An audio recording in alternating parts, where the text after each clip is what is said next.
नमस्ते। इन खबर देख रहे हैं। 2023 7 अक्टूबर को शुरू हुआ दो देशों के बीच का युद्ध अब पूरे मिडिल ईस्ट में फैलता जा रहा है। आप बात करें गाजा और इजराइल के बीच जो युद्ध था, कहीं ना कहीं ईरान या बात करें लेबनान या फिर बात करें हुती विद्रोहियों तक भी पहुंच गया है और इसमें कहीं ना कहीं डेवलपमेंट भी देखी जा रही है। अगर बात करें कि हाल ही में क्या खबरें आई, तो इससे जुड़ी दो खबरें आई हैं। जिस प्रकार से पूरे विश्व को इस बात की टेंशन हो रही थी कहीं ईरान अन्य देशों पर परमाणु हमला न कर दे, क्योंकि कहीं ना कहीं माना जाता है कि इजराइल के साथ जो युद्ध चल रहा है उसमें ईरान को भी कहीं ना कहीं आने वाले समय में भारी नुकसान होने वाला है।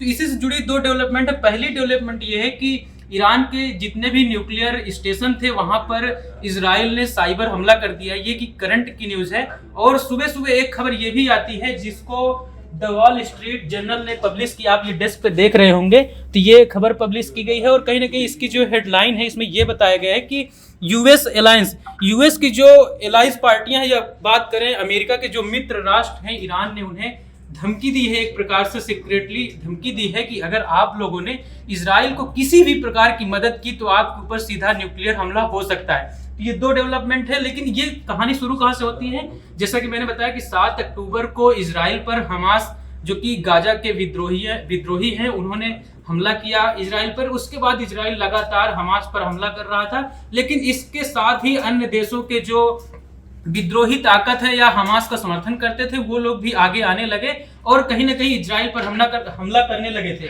अगर गाजा की बात करें तो अब तक का जो आंकड़ा है लगभग 50,000 लोगों की गाजा में मौत हो चुकी है इजराइल के इस हमले में।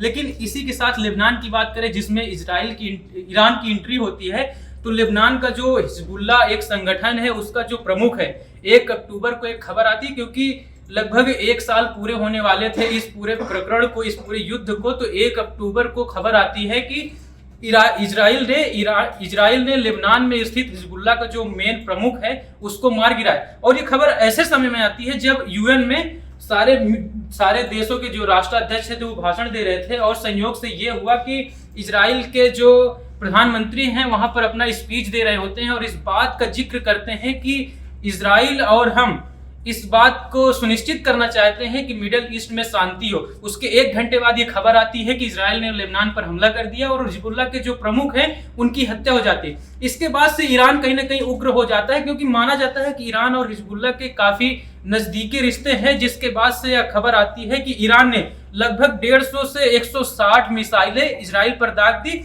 और इस बात का भी दावा किया जा रहा था कहीं ना कहीं काफी लोगों की इजराइल में मौत हुई। लेकिन जब इजराइल ने इस बात का खंडन किया कि इसमें केवल 4 लोगों की मौत हुई है और कहीं ना कहीं फिलिस्तीन का एक जो नागरिक था उसका वीडियो भी वायरल होता है, वो घायल हुआ है। और बात करें कि इस पूरे प्रकरण के बाद क्या इजराइल ने कुछ हमला किया ईरान पे, तो इसी की आशंका जताई जा रही थी कि आने वाले समय में इजराइल जो है ईरान पर काफी जोरदार हमला कर सकता है। और दो आशंकाएं जताई जा रही थी। पहला तो जो शंका ये थी पूरे विश्व को कि क्या ईरान ने न्यूक्लियर बना लिया है या नहीं बना लिया है।